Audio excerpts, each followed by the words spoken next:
Assalamualaikum dear audience. In today's video, we are going to discuss different types of poetry or poems. Poetry is the most important part of our syllabus. Either we talk about primary level, secondary level, higher secondary, or if we talk about tertiary level. Everywhere it is the most important part and it has its own significance. First and most thing, the question is, what is poetry? Poetry is a type of literature that conveys a thought, describes a scene, or tells a story in a concentrated lyrical arrangement of words. Poems can be structured with rhyming lines, and meter. The basic building block of a poem is a verse, known as a stanza. A stanza is a grouping of lines related to the same thought or topic, similar to a paragraph in prose. When we talk about a verse, so verse basically is all about a single line, right? And when we have a specific group of lines or verses, we call it a stanza. Stanza can be subdivided based on the number of lines it contains, maybe a couplet, maybe sestet, maybe octave.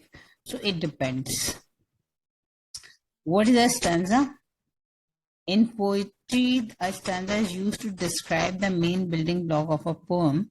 It is a unit of poetry composed of lines that relate to a similar thought or topic, like a paragraph in prose or a verse in a song. Every stanza is a poem, or in a poem, has its own concept and serves a unique purpose. A stanza may be arranged according to rhyming patterns and meters. The next question is, what is a rhyming scheme? There are many different types of rhymes that poets use in their work. Internal rhyme, slant rhyme, eye rhyme, identical, perfect, and half rhyme, and many more. One of the most common ways to write a rhyming poem is to use a rhyme scheme composed of shared vowel sounds or consonants. As today we have decided to discuss about the types of poetry, so we are moving ahead. Epics. An epic poem is a lengthy narrative work of poetry. These long poems typically detail extraordinary feats and adventures of characters from a distant past. So usually when we talk about epics, epics are usually the part of the syllabus which we basically study at tertiary level, at university level. So when we talk about epic poem, these are the lengthiest one. For example, Homer's Iliad and Odyssey. Elegy. An elegy is poetic term, is a funeral song. It can be thought of as melancholy poem, which is written to mourn the death of someone who is personal and close to the heart. Usually when we talk about elegies, in a simplest way, we can say the elegy is a type of poem which usually is written when someone is no more. The first elegies were written in Latin and Greek. Thomas Gray's An Elegy Written in a Cold Country Churchyard and the Reprisals by W.B. Yeats are good example of elegies. And an elegy written in a country churchyard, it is also the part of our different syllabus books. It is a part of our different curriculums. Ballad. It is a form of verse, often a narrative set to music.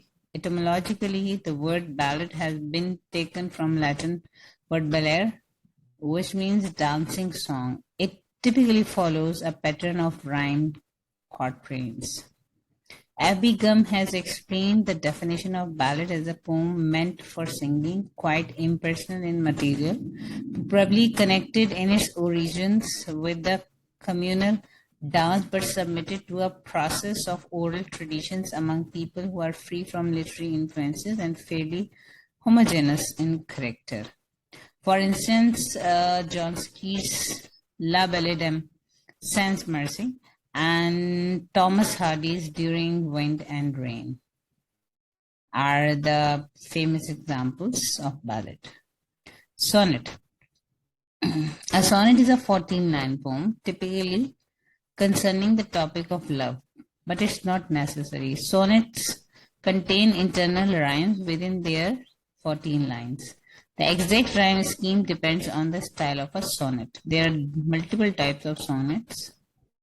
World is Too Much with Us is the example of. In general, sonnets have an 8-line stanza called an octave, followed by a 6-line stanza, a sestet. So when we talk about sonnet, it is consisted upon 14 lines, and usually when we talk about its first stanza contains 8 lines, and that is called octave, and the second stanza contains 6 lines, which is called sestet. The sestet usually offers a conclusion or resolution of what is presented in the octave. There are numerous kinds of sonnets, including the Petrarchan, Italian, Shakespearean, English, Spenserian, and modern sonnets.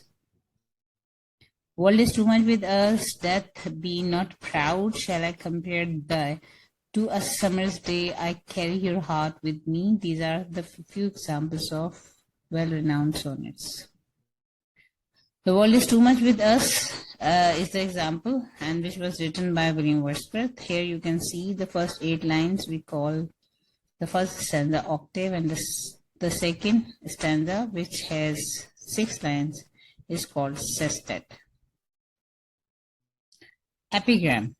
A very short poem, usually 2 or 4 lines long with a simple rhyme scheme, is called epigram. The goal of an epigram is to encapsulate a brief bit of wit or wisdom in poetic form. For instance, see Alexander Pope's epigram. I am Highness' dog at you. Pray tell me, sir, whose dog are you? So it's a very short poem of hardly 2 to 4 lines, and some sort of wit is also there, or you can say it is a poem which shows the wisdom. So there are different things, those have been discussed, different themes, those are the part of epigram. Blank verse. Blank verse is poetry written with a precise meter, almost always iambic pentameter, that does not rhyme. This type of poem has been utilized by many writers. For example, the famous To Be or Not to Be soliloquy in the Shakespeare's Hamlet, William Wordsworth's Downton Abbey, and Wallace Stevens' Sunday Morning are all written in blank verse. In simple, usually when we talk about blank verse, in blank verses, the main characteristic is they do not rhyme. Robert Browning, Fra Lippo Lippi. Here, this is the example. You can see here, there is no rhyming scheme here. No rhyming words are here. Limerick. The limerick is a short single stanza 5-line poem utilizing a rhyming scheme of AA, BBA. Almost all limericks are humorous and somewhat trivial. Some are blatantly crude. Some are blatantly crude. Good examples include Edward Lear's Limerick 91 and Rudyard Kipling's There Was a Small Boy of Quebec. So here you can see, if we take the example of this poem of Rudyard Kipling's, these are 5 lines poem or stanza, you can say a short single stanza. It's first rhyming. If we talk about rhyming scheme, A, B, B, and A. Haiku. Traditional and structured, this short form of Japanese poetry is well known for its rule of 5-7-5, means 5 syllables in the first line, 7 in the second, and 5 again in the third line. Though there is a rule of 5-7-5, but somewhere, sometime it is not used. But when we talk about it, it is usually 3 lines form. Haikus are known for their ability to paint a vivid picture in just a few words. A practice of artistic discipline, their minimal nature forces writers to pare down to only the essentials, making each word or even syllable count. Examples: a poppy blooms, the old pond, a world of dew, etc. The old pond, we can see an old silent pond, and if you focus here, it contains, the first line contains 5 syllables, and old, silent, and pond, these are 5 syllables, and then 7 syllable, a frog jumps into the pond. Again here we have 7 syllables, and splash, silence again. The last line contains 5 syllables. So when we talk about haiku, it is the poem which contains 3 lines, and as far as its syllables are concerned, it's not necessary all the time 5-7-5, but usually it is a requirement of haiku. Pastoral poetry is quite common. A pastoral poem is one that concerns the natural world, rural life, and landscapes.